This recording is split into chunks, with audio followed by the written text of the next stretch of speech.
The Tisas PX-5.7 is a polymer-frame auto-loading pistol introduced in 2024 by Tisas and made in Turkey.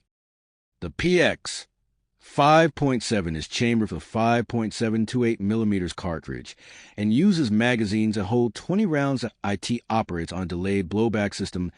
IT is a competitor to the FN-57, the Ruger 57, the Smith & Wesson Man P5.7, and the PSA Rock 5.7 at AS of mid-2024. It was the least expensive pistol chambered for the 5.728mm round at Tisas PX 5.7 type, that semi-automatic pistol place of origin Turkey production, history manufacturer decision. It cost US $499.00. Produced 2024. Present specifications: mass 24.5, Oz length 8.64, in barrel length 4.82, in width 1.38, in height 5.57, in cartridge 5.728 action delayed.